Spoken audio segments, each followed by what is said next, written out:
Nunca imaginé que el silencio de mi propia casa pudiera sentirse tan pesado, casi como una lápida de mármol frío cayendo sobre mi pecho, hasta esa fatídica noche de martes.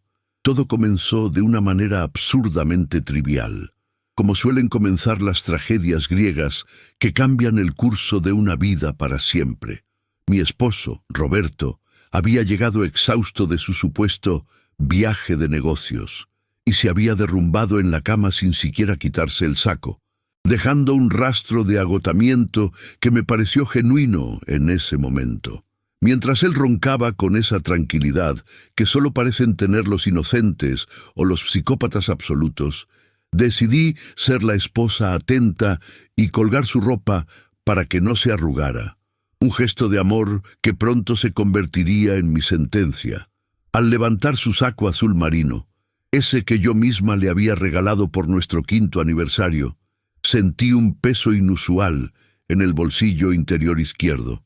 Un peso que no correspondía a su billetera ni a sus llaves, sino a algo rectangular, frío y metálico, que hizo que un escalofrío recorriera mi espina dorsal antes incluso de verlo. Mis dedos temblaban levemente mientras se deslizaban hacia el interior de la tela de seda, guiados por una intuición femenina que gritaba advertencias ancestrales en mi cabeza, diciéndome que no siguiera, que dejara el saco en la silla y volviera a la ignorancia de mis sueños. Pero la curiosidad es un veneno dulce que una vez probado no tiene antídoto. Al sacar el objeto, la luz de la luna que se filtraba por la ventana iluminó un teléfono celular antiguo, un modelo barato y desechable que nada tenía que ver con el smartphone de última generación que Roberto ostentaba siempre frente a sus socios y amigos. ¿Por qué mi esposo, un hombre que se jactaba de la transparencia y que compartía sus contraseñas conmigo como prueba de su lealtad inquebrantable, tendría escondido un dispositivo secreto en el lugar más íntimo de su vestimenta? El corazón me latía con tanta fuerza en los oídos que temí que el sonido despertara a Roberto, quien seguía durmiendo a solo unos metros de distancia, completamente ajeno a que su castillo de naipes estaba a punto de derrumbarse por una simple casualidad del destino. Con las manos sudorosas y la respiración entrecortada, presioné el botón de encendido, rezando internamente para que tuviera algún código de bloqueo que me impidiera avanzar y me permitiera inventar una excusa inocente para olvidar todo este asunto. Sin embargo, la pantalla se iluminó de inmediato con un brillo azulado y pixelado, sin pedir contraseña alguna, revelando un fondo de pantalla negro, vacío, sin fotos familiares ni aplicaciones, solo las funciones básicas de llamadas y mensajes. Mi pulgar, moviéndose casi por voluntad propia, fue directo a la lista de contactos, esperando encontrar nombres de amantes, socios corruptos o quizás deudas de juego, cualquier cosa que explicara este secreto. Pero lo que encontré fue mucho más desconcertante y aterrador que cualquier lista extensa. Solo había un único número guardado en la memoria del teléfono. No había un nombre propio, ni iniciales, ni apodos cariñosos. En letras mayúsculas, urgentes y amenazantes, el contacto estaba guardado bajo una advertencia clara y rotunda: no contestar. Me quedé paralizada, mirando esas dos palabras que brillaban en la pequeña pantalla como un neón de peligro en medio de la oscuridad de mi habitación, sintiendo cómo el suelo bajo mis pies dejaba de ser firme para convertirse en arenas movedizas de duda y terror. No contestar. ¿Qué significaba eso? Era una advertencia para él mismo, para recordarse no caer en la tentación de hablar con alguien peligroso, o era una instrucción para cualquiera que encontrara el teléfono, una barrera de seguridad para proteger un secreto inconfesable que podría destruirnos a todos.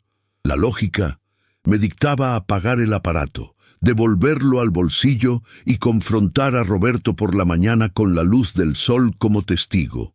pero el miedo irracional y la adrenalina me decían que si esperaba, él encontraría una mentira perfecta para justificarlo, como siempre hacía con su encanto de vendedor experto. Antes de continuar con esta historia que helará sus huesos, quiero pedirles un favor rápido a nuestra comunidad de buscadores de la verdad. Si alguna vez han sentido esa corazonada que les dice que algo anda muy mal en su relación, o si disfrutan de estas historias donde las máscaras caen revelando la verdadera cara de la gente, por favor suscríbanse ahora mismo al canal Relatos de Don Sebastián. Aquí no solo contamos historias, destapamos las realidades ocultas que nadie más se atreve a mostrar. Denle like al video y activen la campanita para que no se pierdan la conclusión de este misterio, porque les aseguro que lo que está a punto de suceder con esa llamada cambiará su forma de ver a las personas que creen conocer. Sigamos, porque mi dedo ya estaba flotando sobre el botón de llamar. Miré a Roberto una vez más.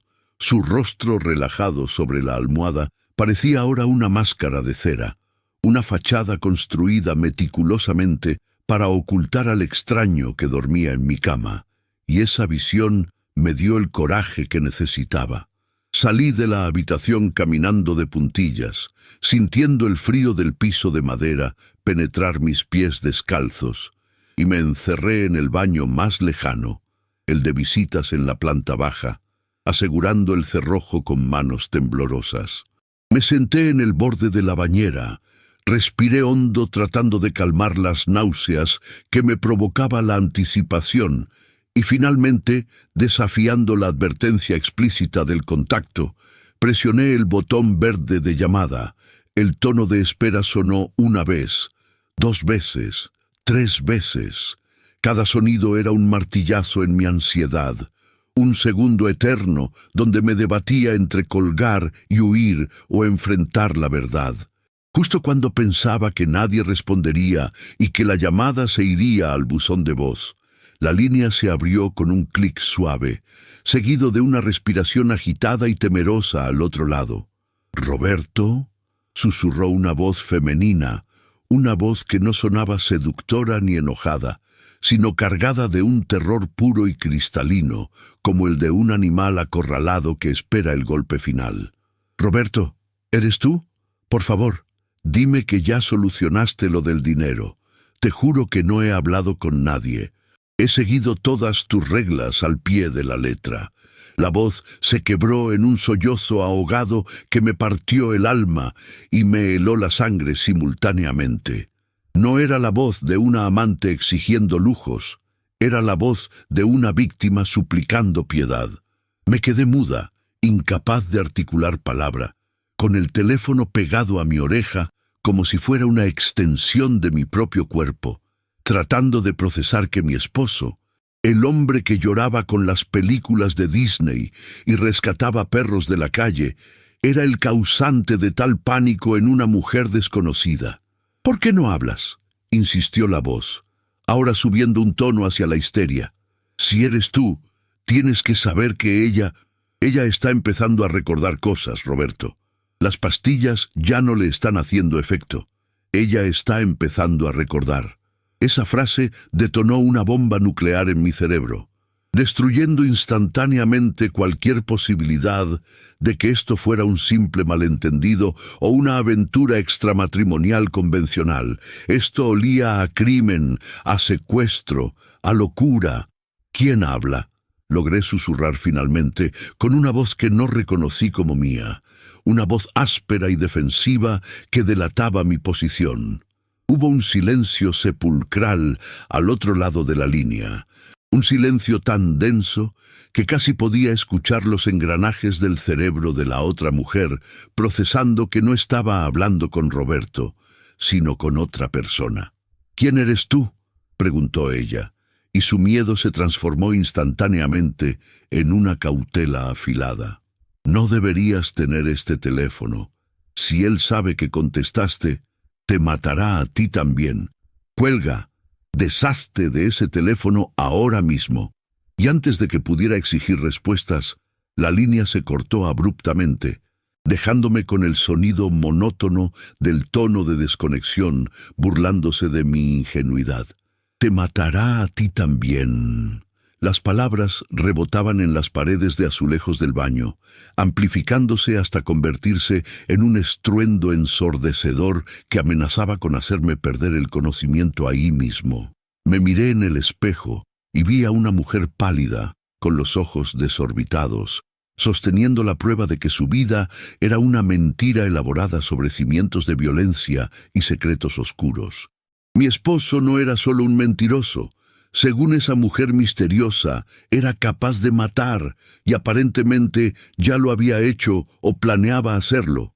Tenía que pensar rápido, tenía que ser más astuta que él, pero el pánico me paralizaba. Debía llamar a la policía ahora mismo, ¿y qué les diría? Encontré un teléfono y una mujer me dijo que colgara. Roberto era un abogado prestigioso, encantador, con amigos en la fiscalía y en la política. Me harían pasar por loca. Dirían que tuve una crisis nerviosa, y entonces él sabría que yo sabía. Escuché un crujido en la escalera de madera, un sonido sutil pero inconfundible de pasos bajando lentamente, y el terror se apoderó de mí con una fuerza física que me hizo casi soltar el teléfono dentro del inodoro. Roberto se había despertado. Rápidamente apagué el celular y lo escondí dentro de la caja de toallas sanitarias debajo del lavabo. El único lugar donde un hombre jamás se le ocurriría buscar voluntariamente. Abrí el grifo del agua fría y me mojé la cara, tratando de borrar el rastro del miedo, justo cuando la perilla de la puerta giró. «¿Elena?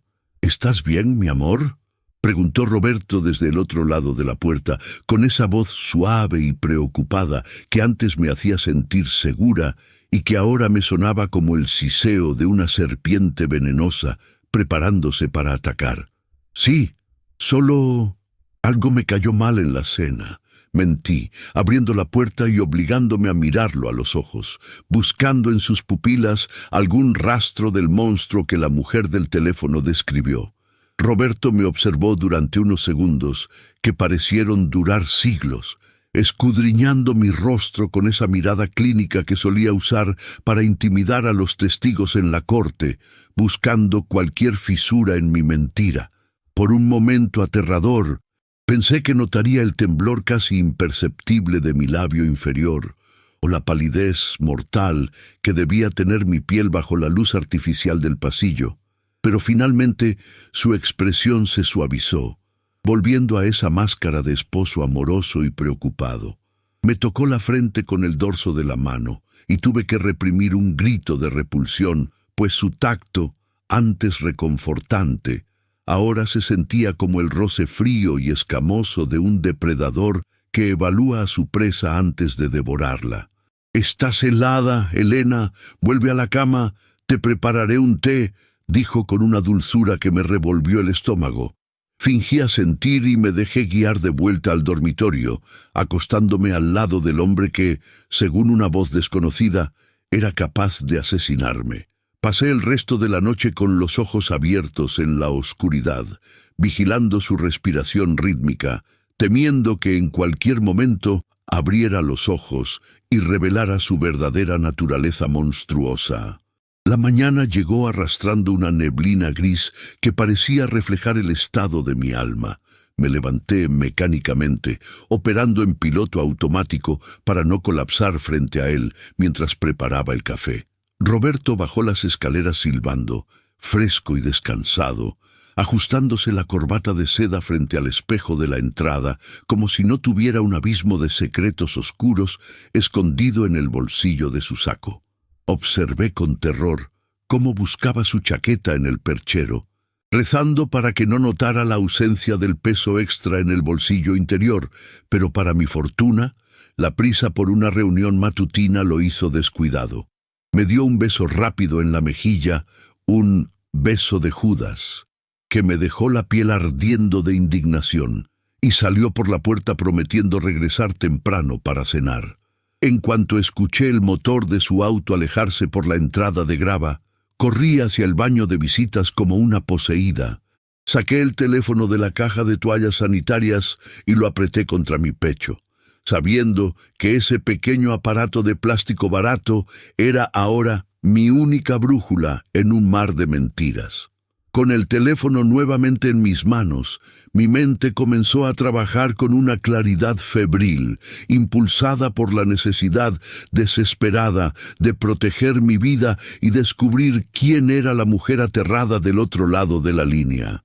Sabía que no podía volver a llamar. Ella había sido clara sobre el peligro, y si Roberto tenía algún tipo de registro de llamadas entrantes en ese dispositivo, yo estaría firmando mi sentencia de muerte. Recordé entonces que Roberto, en su arrogancia tecnológica, había sincronizado todos sus dispositivos con la tablet familiar que rara vez usábamos y que estaba acumulando polvo en el estudio. Si ese teléfono desechable era tan secreto, probablemente no estaba vinculado, pero la mujer había mencionado que él iba a verla, que ella estaba empezando a recordar. Eso implicaba visitas físicas. Corrí al estudio, encendí el iPad y, con las manos temblorosas, accedí al historial de ubicaciones de su cuenta principal de Google Maps, rezando para que su narcisismo le hubiera impedido desactivar el rastreo que él mismo me había obligado a activar, por seguridad. Lo que encontré en el mapa digital fue un patrón tan claro y escalofriante que tuve que sentarme para no caerme. Había un punto rojo recurrente, una ubicación en medio de la nada, a unos 40 kilómetros de la ciudad, en una zona rural boscosa y poco transitada que él visitaba religiosamente todos los martes por la noche, coincidiendo siempre con sus supuestas reuniones tardías con clientes. La ubicación no correspondía a ningún hotel, restaurante o club de golf. Al hacer zoom en la vista satelital, solo aparecía una estructura pequeña, aislada, rodeada de árboles densos y un camino de tierra apenas visible, etiquetada en el mapa antiguo como Antigua Finca Los Sauces.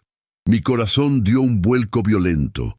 Esa propiedad pertenecía a la familia de Roberto hace décadas, pero él siempre me había dicho que la habían vendido años antes de que nos conociéramos porque estaba en ruinas. Mintió. Mantuvo esa casa, escondida y lejos de los ojos del mundo, y ahora entendía que no estaba vacía, era una jaula. Antes de subirme a mi auto y conducir hacia lo que podría ser mi propia tumba, necesito advertirles algo. Lo que estoy a punto de encontrar en esa casa desafía toda lógica y moralidad. Si eres de los que creen que conocen a su pareja al 100%, esta historia te hará revisar cada rincón de tu casa esta misma noche. No olviden suscribirse a Relatos de Don Sebastián para no perderse ningún detalle de esta investigación, porque a partir de aquí la historia deja de ser un drama conyugal y se convierte en una pesadilla criminal. Si ya están suscritos, compartan este video con alguien que necesite abrir los ojos. Ahora volvamos al momento en que tomé las llaves de mi auto, sin saber que estaba conduciendo directo hacia el infierno. El viaje hacia la finca Los Sauces fue una tortura psicológica de 45 minutos, donde cada kilómetro que me alejaba de la civilización aumentaba mi sensación de vulnerabilidad y aislamiento. El paisaje urbano dio paso a carreteras secundarias llenas de baches y finalmente a un camino de tierra flanqueado por árboles altos y retorcidos que parecían cerrarse sobre el auto como dedos esqueléticos intentando atraparme. Al llegar a las coordenadas que marcaba el GPS, detuve el motor a unos 200 metros de la entrada para no alertar a nadie, aunque el silencio sepulcral del lugar sugería que estaba deshabitado. La casa se alzaba ante mí, una estructura colonial desgastada por el tiempo, con la pintura descascarada y las ventanas de la planta baja tapiadas con tablas de madera podrida, dándole el aspecto de una calavera observando el bosque. Sin embargo, en el segundo piso, una ventana tenía los vidrios intactos y, lo más inquietante, tenía barrotes de hierro nuevos, brillantes y robustos, que contrastaban violentamente con la decadencia del resto de la fachada. Me acerqué a la casa con el corazón martilleando contra mis costillas, pisando con cuidado sobre las hojas secas para no hacer ruido, sintiéndome como una intrusa en una película de terror donde la protagonista comete el error fatal de entrar en la guarida del monstruo.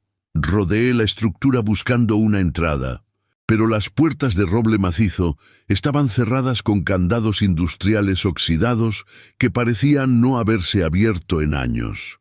Fue entonces cuando noté una pequeña puerta lateral, probablemente la entrada de servicio para la cocina, que estaba entreabierta apenas unos centímetros, como si alguien hubiera salido con prisa o hubiera olvidado cerrarla correctamente.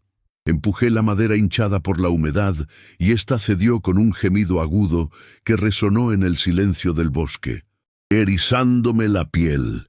El interior olía a humedad, a encierro y, extrañamente, a lavanda sintética, un olor dulce y empalagoso que intentaba cubrir el hedor subyacente de la desesperanza y la enfermedad. Avancé por el pasillo oscuro, iluminándome solo con la linterna de mi celular, pasando por habitaciones vacías donde los muebles estaban cubiertos con sábanas blancas que parecían fantasmas estáticos esperando su turno para asustarme. Al llegar al pie de la escalera, escuché un sonido que me heló la sangre, un tarareo suave, una melodía infantil y desafinada que provenía del piso de arriba, precisamente de la habitación con los barrotes nuevos. Subí los escalones uno a uno, conteniendo la respiración, hasta llegar a la puerta cerrada al final del pasillo. La llave estaba puesta por fuera, un descuido imperdonable de Roberto o una señal de su arrogancia absoluta al creer que nadie jamás vendría aquí. Giré la llave con suavidad y abrí la puerta. La habitación estaba impecablemente limpia, amueblada como una habitación de niña pequeña, y en una silla mecedora, de espaldas a mí, había una mujer de cabello largo y enmarañado, mirando hacia la ventana enrejada. «Te dije que no quiero comer hoy, Roberto», dijo la mujer sin voltearse, con una voz arrastrada y débil, claramente bajo el efecto de sedantes fuertes. «Las pastillas amarillas me hacen ver arañas en las paredes». Di un paso adelante, reuniendo todo el valor que me quedaba, y susurré: «No soy Roberto». La mujer detuvo su mecedora en seco. Se giró lentamente, como si le doliera cada hueso del cuerpo, y cuando la luz de la ventana iluminó su rostro demacrado, pálido y con ojeras profundas, sentí que el mundo giraba y se caía a pedazos a mi alrededor. Mis rodillas cedieron y tuve que sostenerme del marco de la puerta para no colapsar. No era una desconocida. No era una amante cualquiera. Era Sofía, la primera esposa de Roberto, la mujer que, según él y según todos los informes oficiales, había muerto ahogada en un accidente de navegación hacía 7 años. Un accidente del cual Roberto había sido el único sobreviviente milagroso.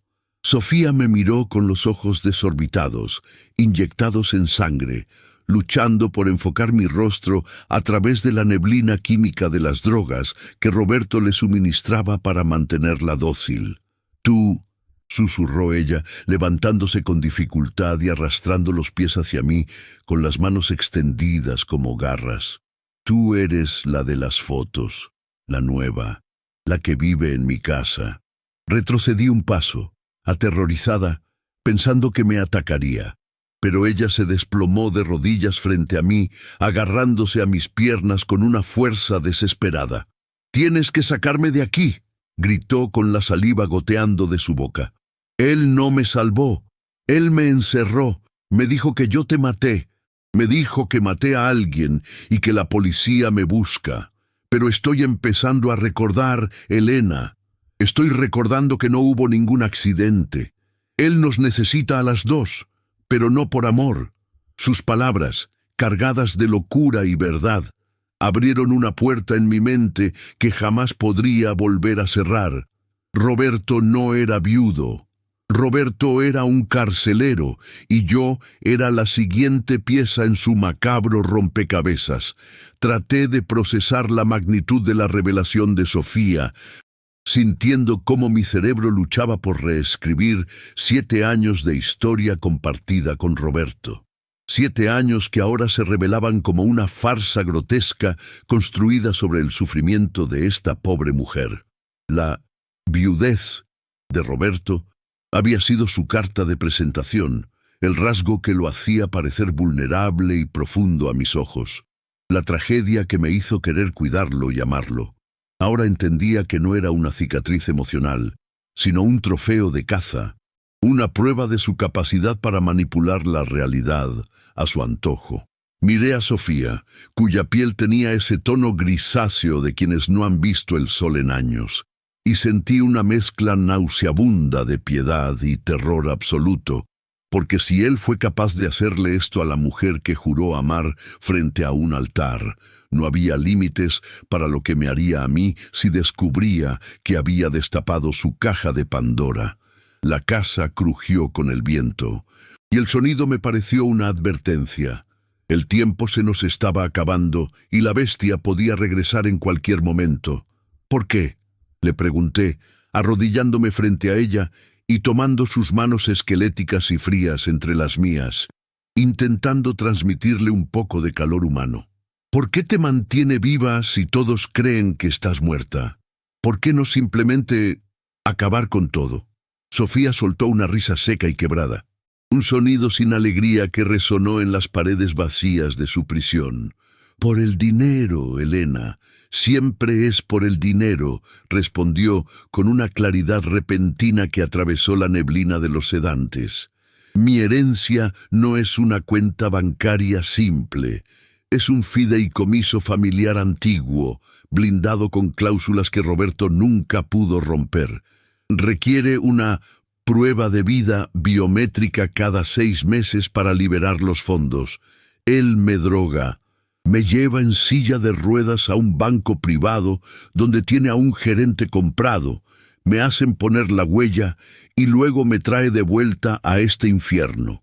Sin mí, él es un indigente con trajes caros. La codicia de Roberto era tan elaborada y monstruosa que me dejó sin aliento. Me había utilizado a mí no solo como una cortina de humo para mantener su imagen de hombre respetable, sino probablemente también para financiar sus gastos diarios mientras esperaba los desembolsos semestrales de la fortuna de Sofía. Cada regalo que me había hecho, cada cena romántica, cada viaje, estaba manchado con la esclavitud de esta mujer. «Tenemos que irnos», dije con firmeza, sintiendo una oleada de adrenalina que desplazó momentáneamente al miedo. «Mi auto está escondido cerca de la entrada del bosque. Te llevaré directo a la policía, Sofía. Tienes que testificar». Ella negó con la cabeza frenéticamente, sus ojos llenos de pánico. «No, no entiendes. Él tiene cámaras en el camino. Si salimos, lo sabrá. Él tiene gente en la policía, Elena. Me dijo que si intentaba escapar, mataría a mi hermana. Por eso me quedé. Por eso tomé las pastillas, para protegerla. Tu hermana está a salvo, Sofía. Roberto te ha estado mintiendo para controlarte a través del miedo», le aseguré, aunque en el fondo una duda helada se instaló en mi pecho. ¿Y si realmente tenía cómplices? Sin embargo, no podíamos quedarnos allí a esperar a que él llegara y nos encontrara a las dos conspirando. La ayudé a levantarse de la mecedora y me sorprendió lo ligera que era, como si sus huesos fueran de pájaro, frágiles y huecos por la falta de calcio y esperanza. Se apoyó pesadamente en mí y el olor a lavanda rancia y sudor antiguo me golpeó de nuevo, un recordatorio olfativo de su larga cautividad. Dimos un par de pasos vacilantes hacia la puerta abierta. Cada movimiento era una victoria contra la gravedad y contra el destino. Pero Sofía estaba tan débil que sus piernas apenas le respondían, arrastrando los pies sobre la alfombra polvorienta con un sonido sordo que me parecía estruendoso en el silencio de la casa. Llegamos al pasillo y la luz del día que entraba por la ventana del descanso de la escalera la hizo cerrar los ojos con dolor. Sus pupilas, dilatadas por la oscuridad perpetua y las drogas, no soportaban el brillo natural. «Cierra los ojos, yo te guío», le susurré pasando mi brazo alrededor de su cintura para sostenerla. Comenzamos a descender la escalera de madera, cada escalón crujiendo bajo nuestro peso combinado, como si la casa misma estuviera intentando alertar a su dueño. Estábamos a mitad de camino cuando un sonido externo nos paralizó a ambas instantáneamente. El ruido inconfundible de neumáticos triturando grava y ramas secas acercándose por el camino de entrada. No era el viento, no era mi imaginación, era el motor potente y ronco del SUV de Roberto. Había llegado horas antes de lo previsto. El pánico se apoderó de mí con tal violencia que casi dejo caer a Sofía escaleras abajo. «¡Está aquí!», gimió Sofía, temblando incontrolablemente. «Te dije que lo sabe todo. Es el diablo. Cállate, por favor», le supliqué en un susurro desesperado, mirando frenéticamente a mi alrededor en busca de una salida. La puerta de servicio por la que yo había entrado estaba al final del pasillo de la cocina, pero para llegar allí teníamos que cruzar todo el vestíbulo, que estaba perfectamente visible desde las ventanas frontales donde el auto de Roberto se estaba estacionando en ese preciso momento. Si cruzábamos ahora, nos vería a través de los vidrios. Estábamos atrapadas. El sonido del motor se apagó, seguido por el golpe seco de una puerta de auto cerrándose y el pitido de la alarma activándose.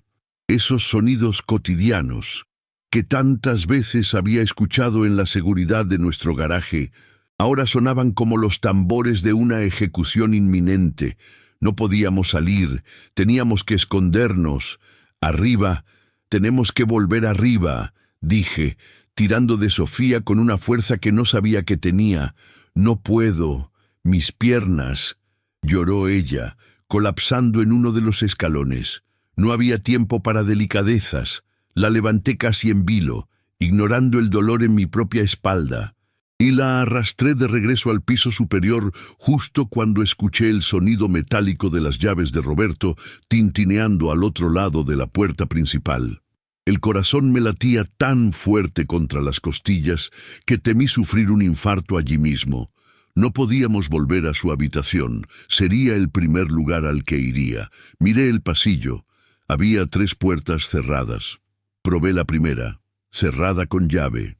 La segunda, un baño minúsculo sin ventanas. La tercera, al final del pasillo, parecía ser un armario de ropa blanca o un depósito. Empujé a Sofía dentro de la tercera habitación y entré tras ella, cerrando la puerta con el mayor silencio posible, aunque el clic del pestillo me sonó como un disparo.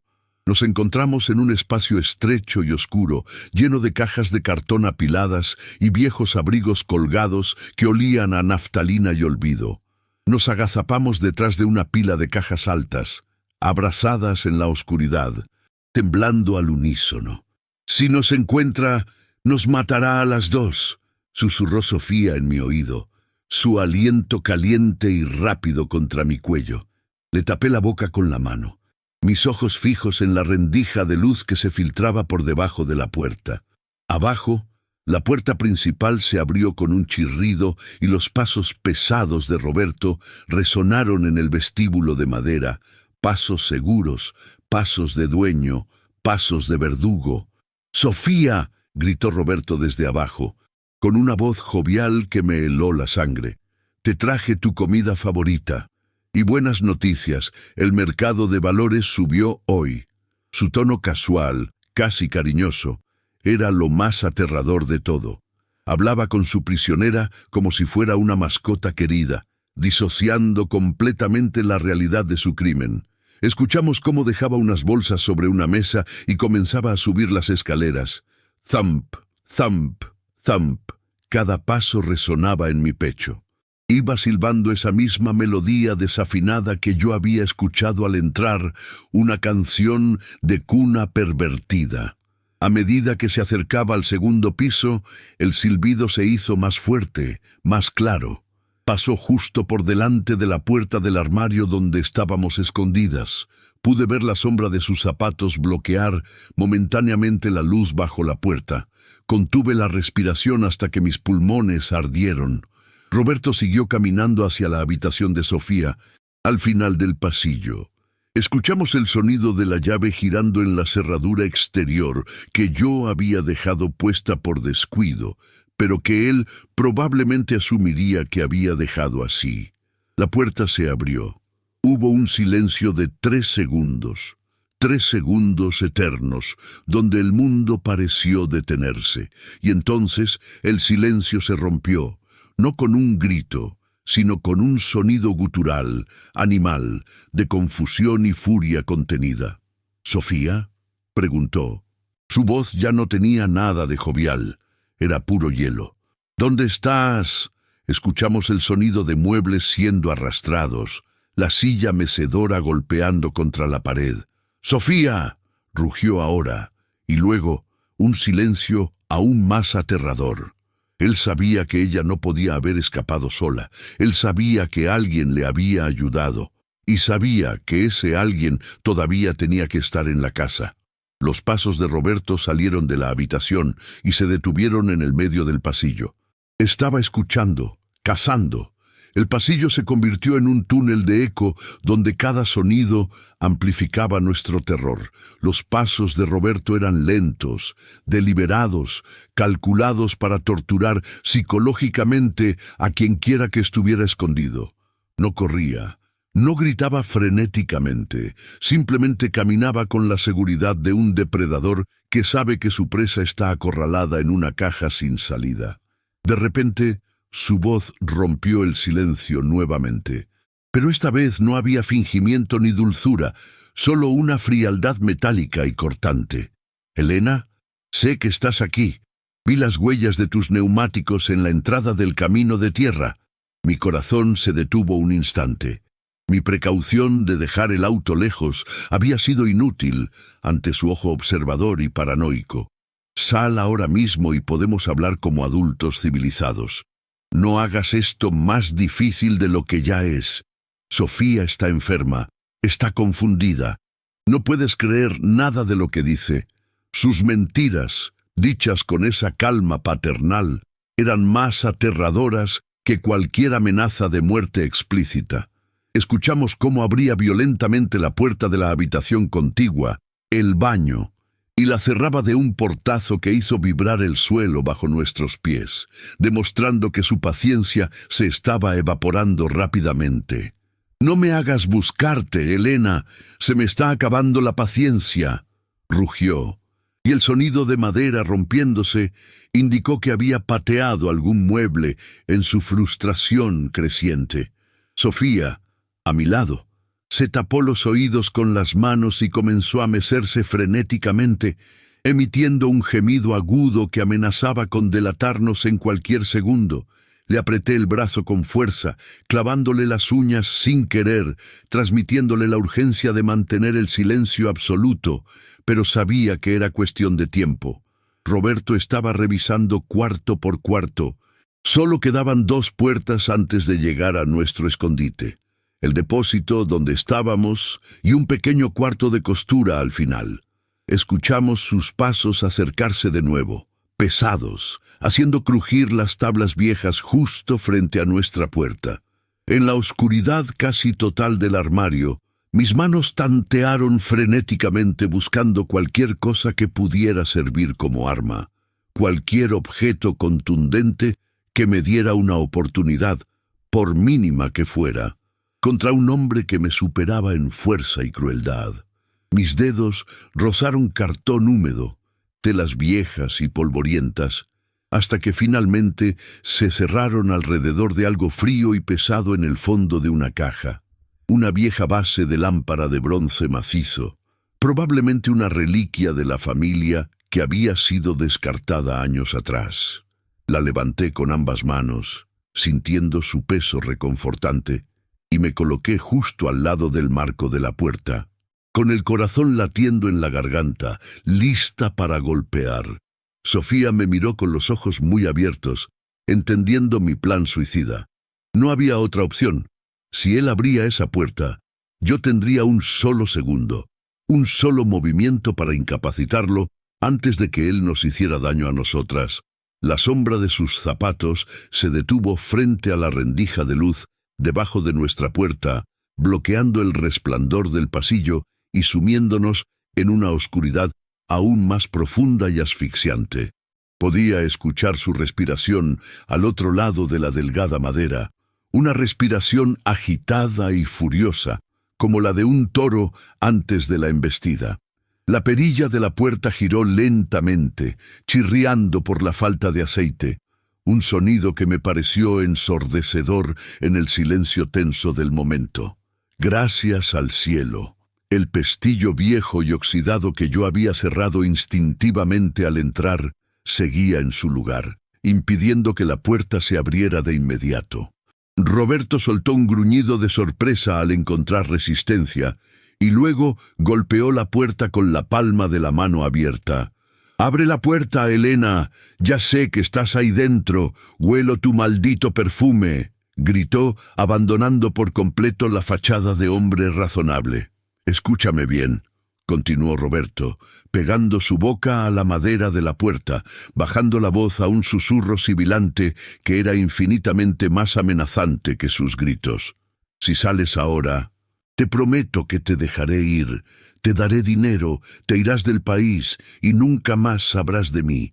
Pero si tengo que derribar esta puerta, te juro por la memoria de mi madre que te enterraré en el jardín junto con ella». La mención de un entierro en el jardín me confirmó que no era la primera vez que Roberto contemplaba el asesinato como solución a sus problemas. Miré a Sofía, quien negaba con la cabeza frenéticamente, con lágrimas silenciosas corriendo por sus mejillas sucias. Ella sabía, mejor que nadie, que las promesas de Roberto no valían nada. No iba a abrir, no iba a negociar con un monstruo. Apreté la lámpara de bronce con tanta fuerza que mis nudillos se pusieron blancos, preparándome para el impacto inminente. Al no recibir respuesta, la furia de Roberto estalló. Dio un paso atrás y lanzó una patada brutal contra la puerta, justo a la altura de la cerradura. La madera vieja crujió y se astilló, y el marco de la puerta se sacudió violentamente, haciendo caer polvo y yeso del techo sobre nosotras. Sofía soltó un grito ahogado, y eso fue todo lo que él necesitó para confirmar nuestra ubicación. «¡Ahí están, malditas!», gritó con triunfo sádico. Lanzó una segunda patada y luego una tercera con fuerza sobrehumana. Vi cómo la madera alrededor del pestillo comenzaba a ceder, las astillas volando hacia el interior del armario. Un golpe más y estaría dentro. Me pegué a la pared lateral, levantando la lámpara por encima de mi cabeza, rezando para no fallar, rezando para tener la fuerza suficiente. La puerta se abrió de golpe con un estruendo final, golpeando contra la pared interior, y la silueta de Roberto se recortó contra la luz del pasillo. El tiempo pareció ralentizarse, congelándose en ese instante crucial. Vi los ojos de Roberto escaneando la oscuridad del armario. Vi la sorpresa en su rostro al ver a Sofía encogida en el suelo, y vi el momento exacto en que se dio cuenta de que faltaba alguien. Giró la cabeza hacia la izquierda, hacia donde yo estaba oculta en las sombras, pero fue demasiado tarde para él. Con un grito que liberó todo el terror y la rabia acumulada, descargué la base de la lámpara de bronce con todas mis fuerzas sobre su hombro y cuello, fallando por centímetros su cabeza. El sonido del metal golpeando hueso y músculo fue repugnante, un golpe seco y brutal. Roberto aulló de dolor, tambaleándose hacia atrás, perdiendo el equilibrio y cayendo de rodillas en el pasillo, agarrándose el hombro destrozado con una mano, mientras me miraba con una mezcla de shock y odio puro. «¡Corre, Sofía! ¡Corre!», grité, soltando la lámpara y agarrando a la primera esposa de mi marido del brazo, tirando de ella con una fuerza desesperada.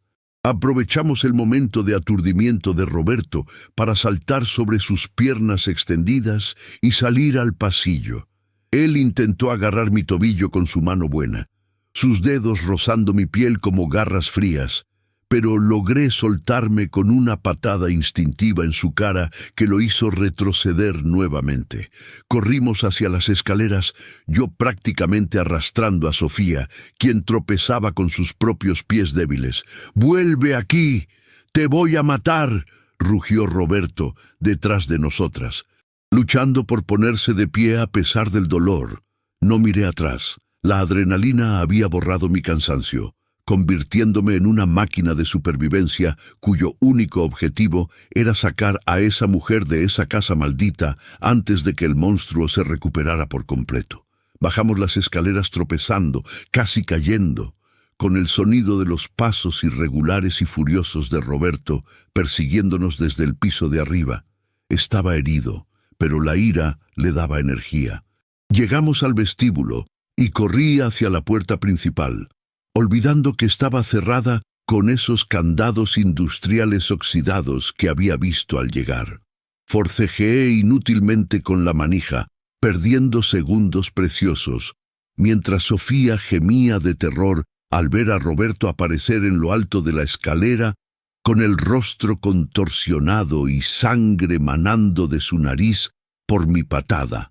La cocina, la puerta de servicio, recordé de golpe, girando sobre mis talones y empujando a Sofía hacia el pasillo trasero por donde yo había entrado. Corrimos a través de la penumbra de la planta baja, derribando sillas y mesas a nuestro paso para obstaculizar su persecución, escuchando sus maldiciones acercándose cada vez más a nuestras espaldas. Llegamos a la pequeña puerta de servicio que había dejado entreabierta y salimos disparadas hacia el aire libre, hacia el olor a pino y tierra húmeda que nunca me había parecido tan dulce. La luz del atardecer comenzaba a teñir el cielo de naranja, proyectando sombras largas y fantasmales entre los árboles. «Al bosque, hacia el auto», ordené jalando a Sofía, quien jadeaba como si sus pulmones fueran a colapsar. Mis pies se hundían en la hojarasca y las ramas bajas nos golpeaban la cara y los brazos, rasguñándonos la piel. Pero el dolor físico era irrelevante comparado con el horror de ser atrapadas. No me atreví a mirar atrás hasta que llegamos a la línea de árboles, y fue entonces cuando vi a Roberto salir de la casa, cojeando pero implacable, sosteniendo algo en su mano derecha que brilló bajo la luz del sol moribundo, una pistola negra. La cacería acababa de volverse infinitamente más letal. El primer disparo resonó en el bosque con un estruendo seco que hizo que una bandada de pájaros levantara el vuelo, chillando en protesta por la violencia que invadía su santuario. La bala silbó a través del follaje y se incrustó en el tronco de un roble a menos de 1 metro a mi izquierda, lanzando astillas de corteza que me golpearon el rostro como advertencias afiladas. Roberto no estaba disparando al aire para asustarnos, estaba disparando a matar. La adrenalina inundó mi sistema, dándome una fuerza que no creía poseer, y tiré de Sofía con una desesperación renovada, obligando a sus piernas debilitadas a moverse más rápido de lo que habían hecho en años. «¡No te detengas! ¡Agáchate! ¡Corre en zigzag!», grité, recordando consejos de películas de acción que jamás pensé que tendría que aplicar en la vida real. Nos adentramos en la espesura, usando los árboles más anchos como escudos naturales, mientras escuchábamos los pasos pesados y jadeantes de Roberto rompiendo ramas detrás de nosotras, acercándose inexorablemente como una fuerza de la naturaleza destructiva. Sofía tropezó con una raíz expuesta y cayó de bruces sobre la tierra húmeda, soltando un gemido de dolor y frustración. Me detuve en seco, luchando contra el instinto primordial de seguir corriendo sola y salvar mi propia vida, y me agaché para ayudarla a levantarse. «No puedo más. Déjame aquí». «Él solo me quiere a mí», sollozó ella, con el rostro manchado de lodo y lágrimas, rindiéndose ante el terror y el agotamiento. «Ni lo sueñes. No te voy a dejar para que te vuelva a encerrar o te mate». Le respondí con una furia que me sorprendió a mí misma, agarrándola por debajo de los brazos y levantándola casi en vilo.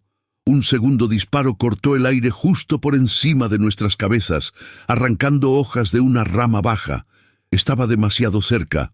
El miedo a morir allí mismo, ejecutada por la espalda por el hombre con el que compartía mi cama, se convirtió en el combustible que nos impulsó hacia adelante, ignorando el ardor en nuestros pulmones y el temblor en nuestras piernas.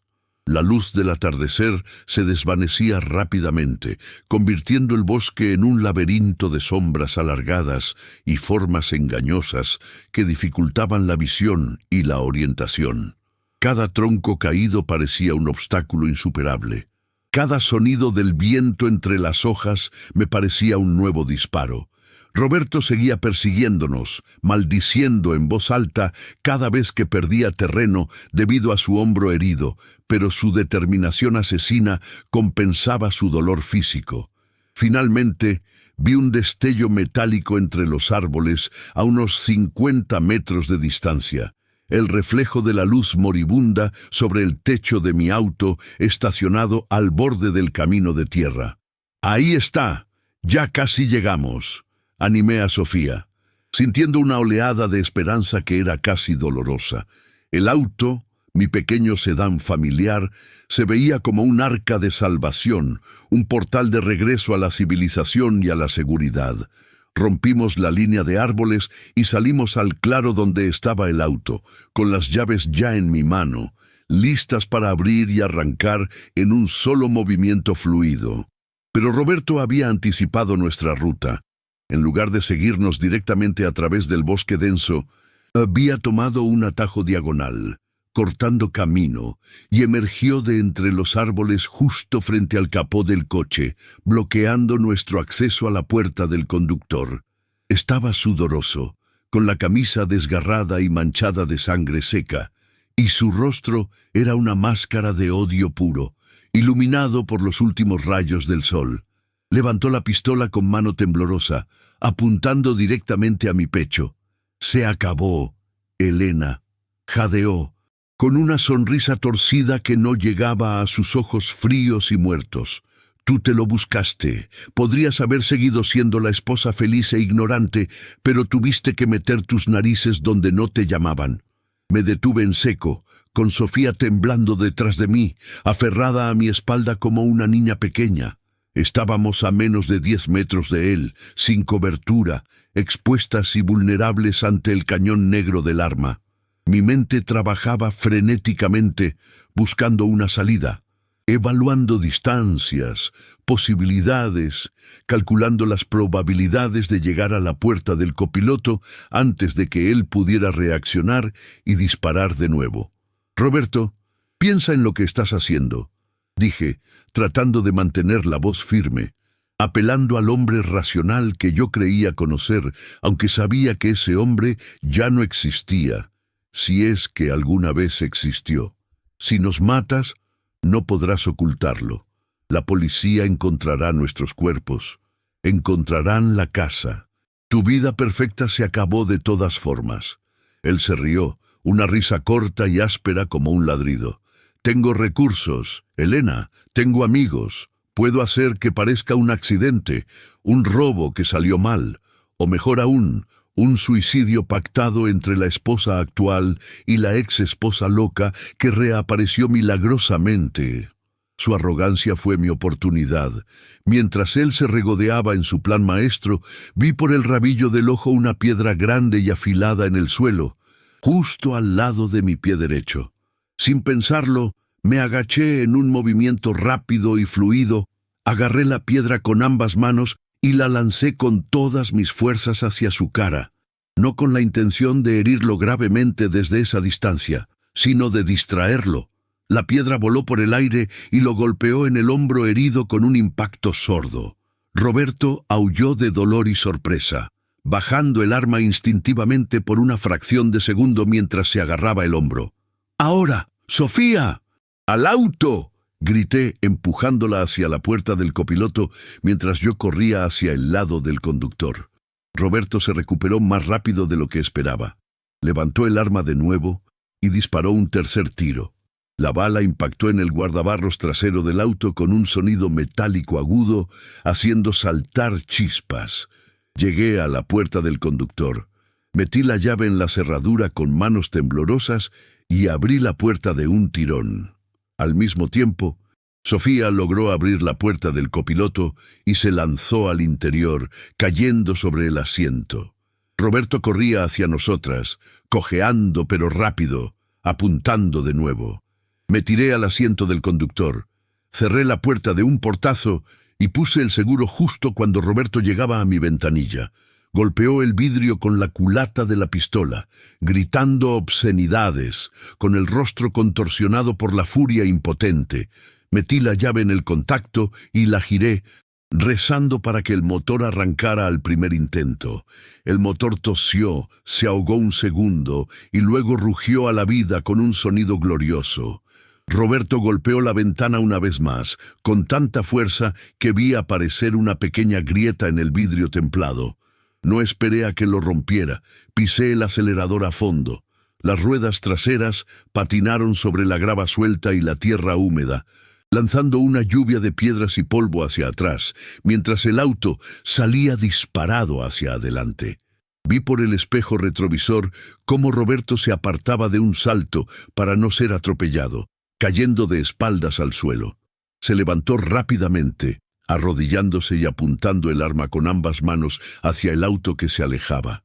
Escuché 2 disparos más, bang, bang, seguidos por el sonido aterrador de una bala rompiendo el vidrio trasero del auto, que estalló en 1000 pedazos, cubriendo el asiento trasero de fragmentos brillantes. Sofía gritó y se cubrió la cabeza con las manos, agachándose en el espacio para los pies. Aceleré aún más, sin importar los baches y las rocas del camino de tierra, sintiendo cómo el auto saltaba y se sacudía violentamente, alejándonos de la casa del horror y del hombre que intentaba matarnos. Conduje como una maníaca por el camino forestal, con las luces altas encendidas para cortar la oscuridad creciente, ignorando el riesgo de volcar o chocar contra un árbol. Cada metro que poníamos entre nosotras y la finca Los Sauces era una victoria, pero sabía que no estábamos a salvo todavía. Roberto tenía su propio vehículo, un SUV potente, y no tardaría en seguirnos. Su amenaza de que tenía amigos en la policía resonaba en mi cabeza. No podía simplemente ir a la comisaría más cercana. Podrían estar en su nómina. Tenía que pensar en un plan B, un lugar seguro donde nadie nos buscara, un aliado en quien pudiera confiar ciegamente. Miré a Sofía, que seguía encogida en el suelo del auto, temblando y sollozando en silencio. Había sacado a la prisionera, pero la guerra contra Roberto acababa de empezar, y ahora era una guerra abierta, sin reglas y sin vuelta atrás. Finalmente, el camino de tierra desembocó en la carretera secundaria asfaltada. Sentí un alivio momentáneo al sentir el pavimento liso bajo las ruedas, lo que me permitió aumentar la velocidad y estabilizar el auto. Miré el tablero. Tenía poco menos de medio tanque de gasolina, suficiente para llegar a la ciudad, pero no para ir muy lejos si teníamos que huir del estado. Mi teléfono celular sonó de repente, sobresaltándome. Era el número de Roberto. El nombre esposo brillaba en la pantalla. Una burla cruel de nuestra antigua vida. No contesté. El teléfono sonó una y otra vez hasta que entró al buzón de voz. Segundos después, llegó un mensaje de texto. Le pedí a Sofía que lo leyera, ya que yo no podía quitar los ojos de la carretera. Ella tomó el teléfono con manos temblorosas y leyó con voz quebrada. «No puedes esconderte, Elena. Tengo el rastreador de tu auto activado. Voy por ustedes. La revelación del rastreador GPS transformó mi propio vehículo, que hasta hace un momento consideraba mi cápsula de escape, en una jaula móvil que transmitía nuestra ubicación exacta al depredador que nos cazaba. Sentí una náusea repentina al comprender la magnitud del control que Roberto ejercía sobre mi vida. No era solo paranoia, era una vigilancia sistemática y fría. Golpeé el volante con frustración, sabiendo que no podía detenerme en medio de la carretera oscura para buscar el dispositivo, pues eso nos convertiría en un blanco estático y fácil para sus balas. Miré el mapa del tablero, no para ver a dónde íbamos, sino para calcular cuánto tiempo teníamos antes de que él nos alcanzara. La luz roja del indicador de gasolina parpadeó, sumando otra capa de crisis a nuestra situación desesperada. El tanque estaba bajando más rápido de lo normal, probablemente dañado por algún golpe durante la huida frenética por el camino forestal. Estábamos perdiendo combustible, estábamos siendo rastreadas y estábamos aterradas por el espejo retrovisor que ahora reflejaba la oscuridad de la noche a través del hueco dentado donde antes estaba el vidrio trasero. Vi aparecer 2 puntos de luz brillante en el horizonte lejano. Eran faros de xenón, blancos y potentes, que cortaban la negrura como ojos de un lobo hambriento. Se acercaban a una velocidad vertiginosa, devorando el asfalto que nos separaba. «Es él», susurró Sofía desde el suelo del auto, sin atreverse a levantar la cabeza, reconociendo el rugido del motor incluso a la distancia. El viento helado entraba a raudales por la ventana rota, azotándonos el cabello y llenando la cabina con un ruido ensordecedor que hacía imposible pensar con claridad. Roberto no estaba jugando. Venía a toda velocidad para embestirnos o sacarnos de la carretera. Aceleré a fondo, sintiendo cómo el auto vibraba peligrosamente al superar los 140 kilómetros por hora. Pero sabía que mi sedán familiar no era rival para la potencia bruta de su SUV modificada. La física estaba en nuestra contra. Necesitaba usar la psicología. Mi mente trabajaba a 1000 revoluciones buscando una solución, una forma de desaparecer del radar digital de Roberto antes de que nos alcanzara físicamente. Recordé que a unos 5 kilómetros más adelante había una estación de servicio y descanso para camioneros, un lugar enorme y caótico, lleno de tráilers de carga que viajaban hacia la frontera norte. Era nuestra única oportunidad. Si lograba llegar allí y mezclarme entre los gigantes de acero, tal vez podría ganar unos segundos preciosos para encontrar el maldito rastreador y deshacerme de él. «Sujétate fuerte, Sofía. Vamos a hacer una maniobra peligrosa», advertí, apagando los faros de mi auto repentinamente. Fue una locura, conducir a ciegas a esa velocidad, guiándome solo por la luz de la luna y las líneas blancas de la carretera, pero necesitaba que Roberto perdiera nuestra referencia visual momentánea para que no viera hacia dónde girábamos. La oscuridad total fue aterradora, pero efectiva. Vi por el retrovisor que los faros de Roberto dudaban un instante, moviéndose de un lado a otro del carril, buscándonos. Esos segundos de confusión fueron vitales.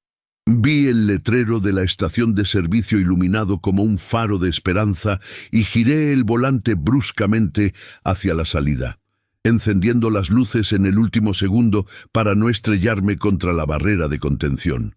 El auto derrapó. Los neumáticos chillaron en protesta y entramos al estacionamiento de la gasolinera casi de lado, levantando una nube de polvo. Me dirigí directamente hacia la zona más oscura y abarrotada, detrás de una fila de camiones de carga con los motores encendidos, cuyo ruido ensordecedor camuflaría nuestra llegada. Frené en seco entre 2 remolques gigantescos, apagué el motor y las luces de inmediato. «Quédate abajo, no te muevas ni respires», le ordené a Sofía, mientras yo salía del auto agachada con el corazón en la garganta. Tenía que encontrar el rastreador. Me tiré al suelo sucio y grasiento del estacionamiento, arrastrándome bajo mi propio auto, ignorando las piedras que se clavaban en mis rodillas y codos.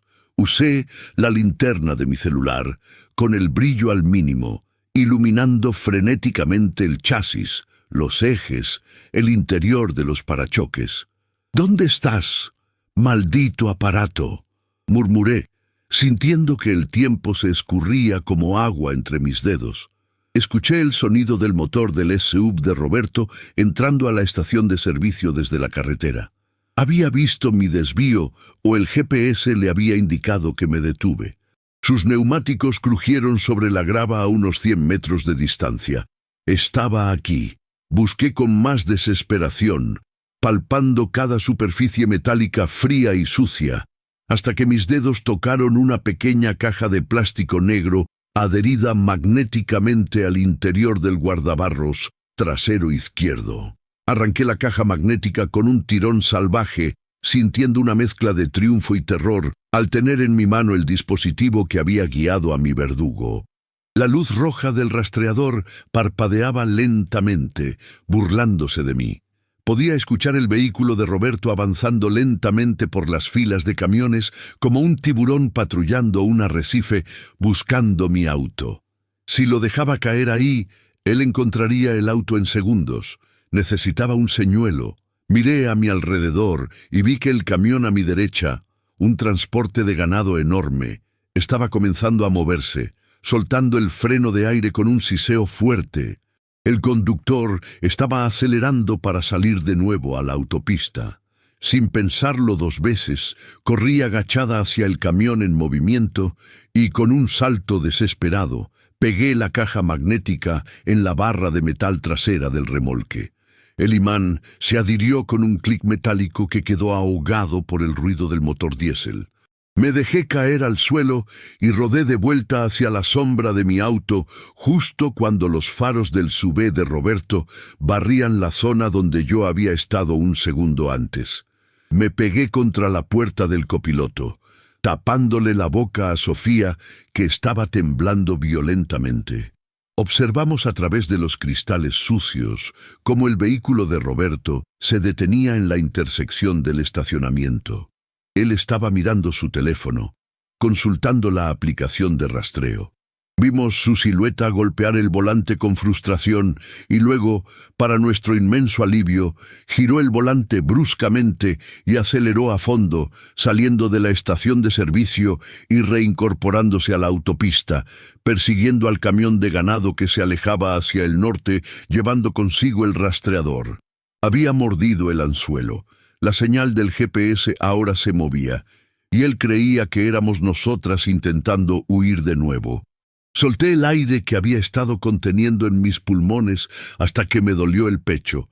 Lo habíamos logrado, al menos por ahora. Habíamos engañado al diablo con un truco barato y mucha suerte. Pero sabía que Roberto no tardaría en darse cuenta del engaño cuando alcanzara al camión y no viera mi auto.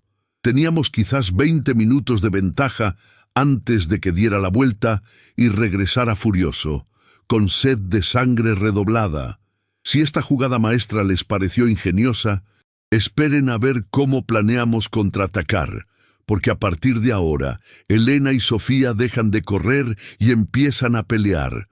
Suscríbanse a Relatos de Don Sebastián para ver la caída de Roberto, porque les aseguro que será épica.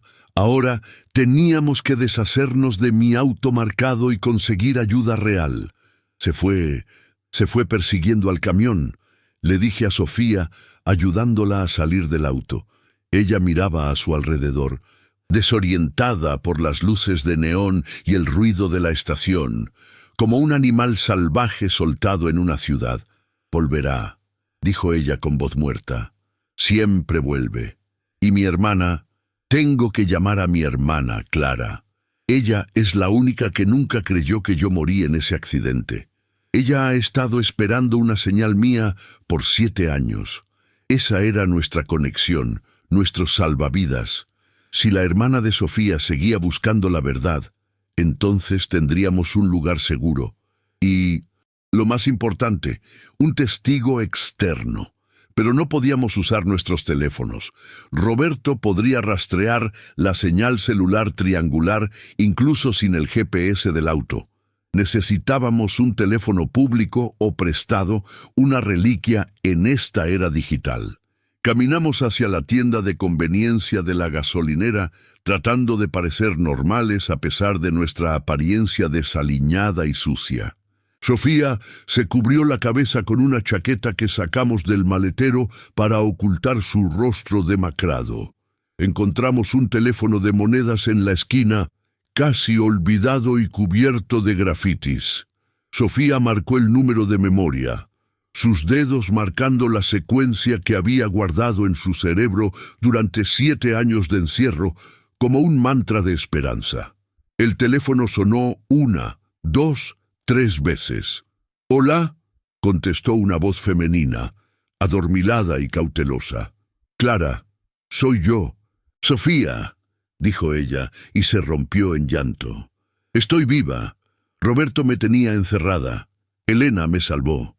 Hubo un grito al otro lado de la línea, seguido de un caos de preguntas. Le dimos nuestra ubicación y le dijimos que viniera en un auto que Roberto no reconociera. La caballería estaba en camino, pero aún teníamos que sobrevivir hasta que llegara.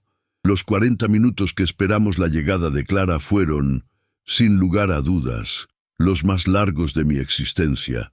Un limbo de ansiedad, donde cada par de faros que entraba a la estación de servicio me provocaba un microinfarto. Escondimos mi auto destrozado detrás de los contenedores de basura del restaurante, lejos de la vista principal, y nos refugiamos en la parte trasera de la tienda, fingiendo examinar estantes de comida enlatada mientras vigilábamos la puerta de cristal. Sofía estaba al borde del colapso catatónico. El mundo exterior, con sus luces brillantes, ruidos fuertes y extraños caminando, era una sobrecarga sensorial para alguien que había vivido en una habitación en penumbra durante 7 años. Yo la sostenía del brazo, susurrándole promesas de seguridad que ni yo misma estaba segura de poder cumplir, mientras mi mano libre acariciaba el teléfono desechable en mi bolsillo, esa pequeña granada de mano que había detonado nuestra realidad. Finalmente, un sedán gris anodino, tal como le habíamos pedido, entró al estacionamiento reduciendo la velocidad con cautela. Una mujer bajó del vehículo, mirando frenéticamente a todos lados. Era Clara. Aunque había envejecido por la pena, el parecido con Sofía era innegable. Cuando sus ojos se encontraron con la figura encorvada y sucia de su hermana, muerta, soltó un grito ahogado que se perdió en el ruido del tráfico. La reunión fue desgarradora. Clara corrió hacia nosotras y abrazó a Sofía con una fuerza feroz, como si quisiera volver a unir los pedazos rotos de su alma, llorando y riendo al mismo tiempo en una mezcla de histeria y alegría pura. Sabía que no estabas muerta, lo sentía en mis huesos, sollozaba Clara, besando la frente sucia de su hermana. No había tiempo para celebraciones largas. Las insté a subir al auto de inmediato. «Vámonos antes de que él regrese», ordené, asumiendo el mando de esta pequeña resistencia femenina. Clara nos llevó a una casa de campo de su suegro, un lugar remoto y sin conexión a internet ni líneas fijas, perfecto para desaparecer del radar.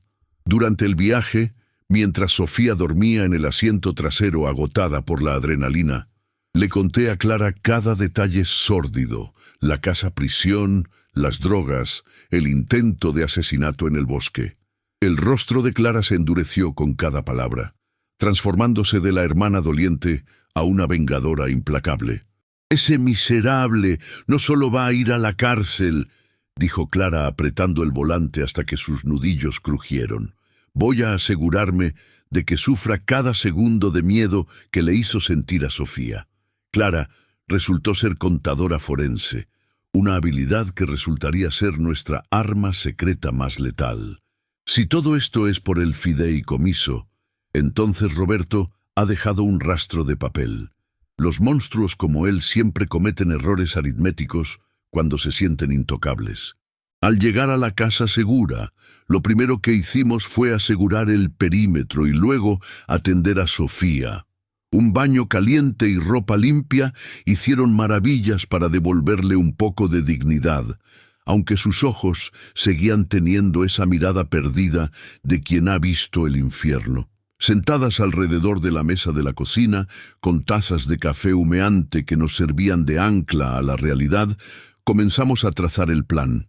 No podíamos ir a la policía simplemente con mi testimonio.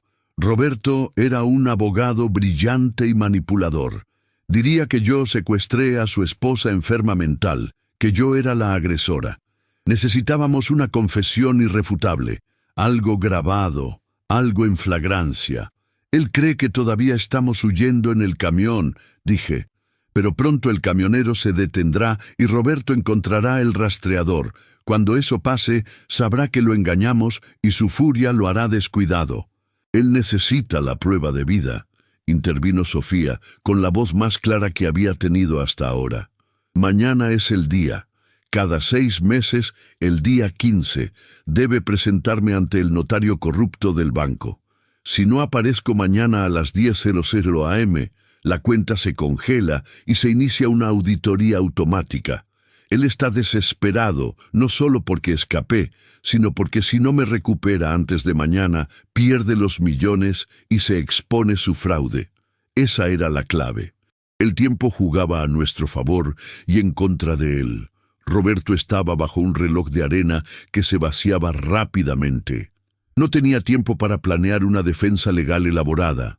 Tenía que actuar por instinto, y el instinto de una bestia acorralada es atacar. Entonces, usaremos su desesperación, propuso Clara, con una frialdad calculadora que me dio escalofríos. No vamos a escondernos esperando a que nos encuentre. Vamos a invitarlo a su propio funeral. Saqué el teléfono desechable, el que tenía el contacto no contestar.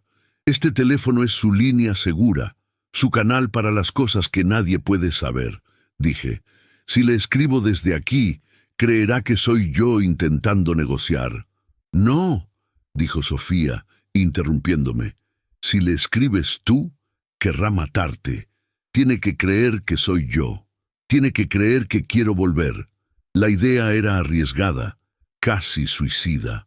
Hacerle creer a Roberto que Sofía, quebrada por años de condicionamiento y síndrome de Estocolmo, quería regresar a la seguridad de su jaula, porque el mundo exterior era demasiado aterrador para ella. Era una mentira plausible. Muchas víctimas regresan con sus captores. Si lográbamos convencerlo de que ella estaba dispuesta a someterse de nuevo a cambio de que no lastimara a nadie más, él vendría solo, sin armas pesadas, esperando recoger a una mujer dócil. Redactamos el mensaje con cuidado quirúrgico, imitando la forma sumisa en que Sofía solía hablarle para sobrevivir. Roberto, tengo miedo. Elena está loca. Me obligó a salir. No sé dónde estoy. Me dejó en un motel cerca de la carretera vieja mientras fue a buscar comida. Por favor, ven por mí. No quiero estar fuera. Quiero volver a casa. Prometo portarme bien. No dejes que ella me lastime. Era perfecto y retorcido. Ponía la culpa en mí, Elena. Validaba su narrativa de que yo era la villana. Y apelaba a su necesidad de control y a su urgencia por tener a Sofía para la cita bancaria de mañana. Enviamos el mensaje y esperamos, conteniendo el aliento. El teléfono vibró 2 minutos después. La respuesta fue inmediata y breve. Mándame la ubicación, no te muevas, voy por ti, mi amor. El pez había mordido el anzuelo y el anzuelo tenía una púa mortal. Roberto venía en camino, creyendo que iba a recuperar su propiedad perdida, sin saber que se dirigía hacia una emboscada preparada por las 3 mujeres a las que había subestimado, traicionado y torturado. La satisfacción de ver esa respuesta fue indescriptible, pero el peligro era real. Si él se daba cuenta de la trampa, nos mataría a todas. Estamos a punto de entrar en el enfrentamiento final. Si quieren ver cómo termina este juego de ajedrez sangriento, asegúrense de estar suscritos y activen las notificaciones. Lo que viene a continuación es la definición de justicia poética. Elegimos el lugar del encuentro con estrategia militar. Una vieja fábrica textil abandonada a unos kilómetros de distancia, propiedad de un cliente de Clara. Un lugar laberíntico, lleno de ecos y sombras, donde nosotras tendríamos la ventaja del terreno. Llegamos antes del amanecer para preparar el escenario. Colocamos cámaras ocultas, transmitiendo en vivo a una nube segura que Clara configuró. Cualquier cosa que sucediera quedaría grabada y respaldada instantáneamente. Sofía insistió en ser el cebo. Se sentaría en una silla en el centro del almacén principal, iluminada por una sola lámpara cenital, luciendo frágil y derrotada. Clara y yo estaríamos en las sombras, armadas no solo con valor, sino con bates de béisbol y gas pimienta. No pretendíamos matarlo. Eso sería demasiado fácil. Queríamos destruirlo. A las 0500 AM, el sonido de un motor rompió el silencio de la zona industrial. Vimos a través de las rendijas de las ventanas altas como el SUV de Roberto, con el parachoques abollado por nuestra huida anterior, entraba al recinto. Se bajó del auto, esta vez sin correr, ajustándose la chaqueta como si fuera a una reunión de negocios, aunque pude ver el bulto de la pistola bajo su brazo. Caminó hacia la entrada del almacén con paso firme, confiado en su victoria. Empujó la puerta oxidada y entró en la gran sala vacía. Vio a Sofía sentada en el centro, temblando. Una sonrisa triunfal y enferma se dibujó en su rostro. «Sabía que tomarías la decisión correcta, Sofía», dijo, y su voz retumbó en las paredes metálicas. «Vamos a casa». Dio un paso hacia ella. Y entonces cerré la puerta principal detrás de él con un golpe estruendoso, activando el cerrojo pesado. La trampa se había cerrado. El sonido metálico del cerrojo cerrándose resonó como un disparo en el vasto espacio del almacén, haciendo que Roberto girara sobre sus talones con una rapidez felina, con la mano ya buscando la pistola bajo su saco.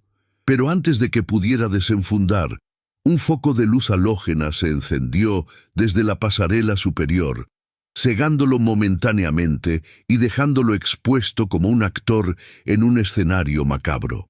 «Bienvenido a tu juicio, Roberto», anuncié desde las sombras, saliendo lentamente hacia la luz con un bate de béisbol de aluminio apoyado en mi hombro, no como un arma de ataque, sino como un cetro de autoridad. Él parpadeó, tratando de ajustar su vista, y su confusión se transformó rápidamente en esa mueca de desprecio que yo conocía tan bien. Elena, siempre tan dramática, se burló, relajando los hombros aunque su mano seguía cerca del arma. «¿Crees que tú y esa loca», señaló a Sofía, «pueden detenerme? Esto no es una película, soy yo quien tiene el arma». «No estamos solas, Roberto», intervino Clara, saliendo de detrás de una pila de cajas con un teléfono en la mano, grabando directamente su rostro. «Y tú tampoco lo estás. Mira hacia arriba». Roberto siguió la dirección de su dedo y vio las pequeñas luces rojas parpadeando en las vigas del techo. Cámaras, 3 de ellas, apuntando desde diferentes ángulos. Todo lo que digas y hagas está siendo transmitido en vivo a un servidor seguro y, simultáneamente, a las redes sociales, donde miles de personas ya están viendo la cara del monstruo, dijo Clara con voz de hielo. La policía ya está en camino, alertada por la transmisión. Si nos disparas, todos verán cómo lo haces. Ya no puedes esconderte detrás de accidentes o desapariciones.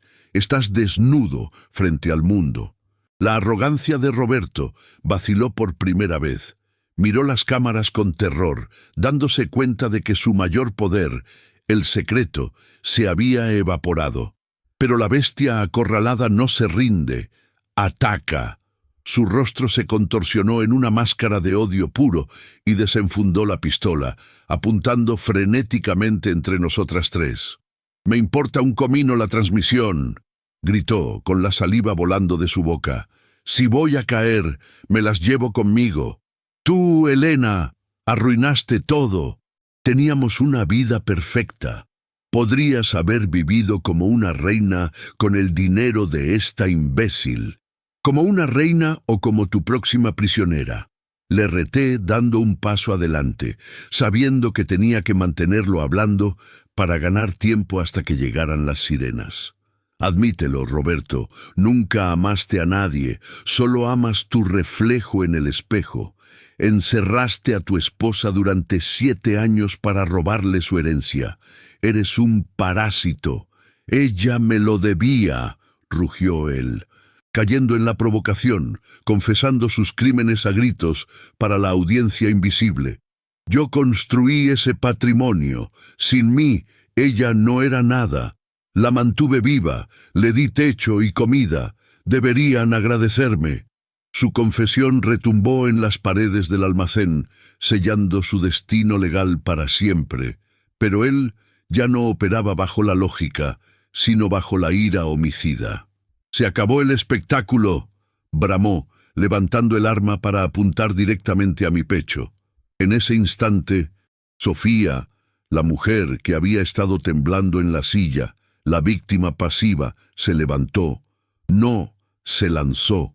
Con un grito que venía desde lo más profundo de 7 años de tortura, arrojó la silla de metal en la que estaba sentada hacia él. La silla golpeó a Roberto en las piernas, desequilibrándolo. El disparo salió desviado, impactando en el techo. Aproveché su momento de inestabilidad. Corrí hacia él y, con un swing que llevaba toda mi rabia acumulada, golpeé su mano derecha con el bate.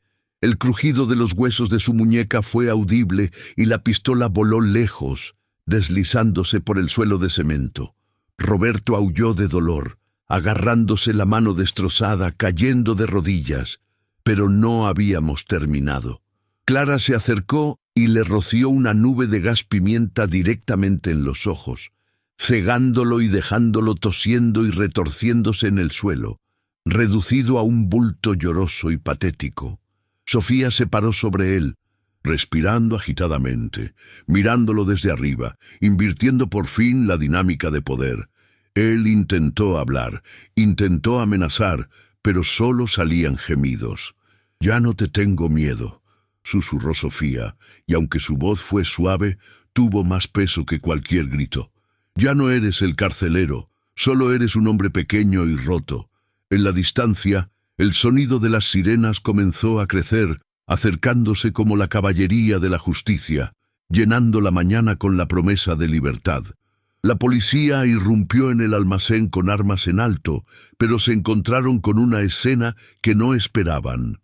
3 mujeres de pie, ilesas y dignas, custodiando a un hombre sollozante en el suelo. No hubo necesidad de explicar mucho. La transmisión en vivo había hecho el trabajo por nosotras. El comandante a cargo miró a Roberto con un asco evidente mientras lo esposaban. «Roberto Valdés. Queda detenido por secuestro, intento de homicidio, fraude y tortura». Le leyeron sus derechos. Aunque todos sabíamos que sus derechos de hombre libre habían terminado en el momento en que decidió encerrar a una mujer en una jaula. Mientras lo arrastraban hacia la patrulla, Roberto buscó mi mirada, quizás esperando ver lástima o arrepentimiento, pero solo encontró un muro de indiferencia. Yo ya no era su esposa, yo era la testigo que cerraría su celda.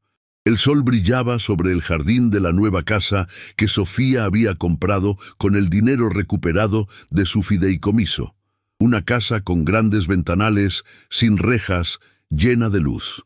Estábamos sentadas en la terraza, Sofía, Clara y yo. Sofía había recuperado peso y el color en sus mejillas. Aunque las cicatrices psicológicas tardarían años en sanar, su risa ya no sonaba rota. Yo había finalizado mi divorcio, y gracias a la demanda civil, Había recuperado mi dignidad y mi independencia financiera. No éramos solo amigas, éramos sobrevivientes unidas por la sangre y el fuego. Roberto había sido sentenciado a cadena perpetua sin posibilidad de libertad condicional. La ironía era deliciosa. El hombre que amaba las jaulas ahora viviría y moriría en una de 2 metros por 2 metros, olvidado por el mundo, tal como él intentó hacer con Sofía. La historia de El monstruo de los sauces dominó los titulares durante semanas, pero para nosotras el verdadero titular era la libertad. Sofía fundó una organización para ayudar a mujeres víctimas de abuso doméstico y control coercitivo, utilizando su experiencia para detectar las señales que otros ignoran. Yo escribí un libro, no por fama, sino para advertir. A menudo pienso en ese teléfono escondido en el saco, en ese contacto guardado como no contestar. Si yo hubiera obedecido esa advertencia, si hubiera respetado la privacidad de un mentiroso, Sofía seguiría encerrada o muerta, y yo seguiría durmiendo con el enemigo. La curiosidad no mató al gato esta vez. La curiosidad salvó 2 vidas y destruyó a un demonio. Y aquí es donde don Sebastián, su humilde narrador, debe hacer una pausa para reflexionar sobre la justicia divina. Roberto creyó que era intocable porque construyó muros gruesos alrededor de sus secretos. Pero olvidó una ley universal. La verdad es como el agua, siempre encuentra una grieta por donde salir. Él guardó ese teléfono como un trofeo de su control, y ese mismo trofeo fue la llave de su destrucción. El karma no siempre llega al instante. A veces espera pacientemente en el bolsillo de un saco azul marino, esperando a que una esposa valiente decida que ya basta de mentiras. Roberto perdió su libertad, su fortuna y su nombre, aplastado por las mismas mujeres que él consideraba débiles y desechables. Así que, queridos amigos de Relatos de Don Sebastián, la lección de hoy es clara: confíen en su intuición. Si sienten ese peso extraño en el bolsillo de su pareja, si ven sombras donde debería haber luz, no tengan miedo de buscar la verdad, por dolorosa que sea. A veces, desobedecer una orden de no contestar es la única manera de salvarse a uno mismo. Si esta historia de valentía, sororidad y justicia te ha mantenido al borde de tu asiento, por favor, regálame un like, suscríbete al canal y comparte este video. Ayúdanos a que estas historias lleguen a más personas, porque nunca sabes quién necesita escuchar esto para despertar de su propia pesadilla. Soy Don Sebastián, y recuerden, el mal puede esconderse en la oscuridad, pero la justicia siempre trae su propia luz. Hasta la próxima historia.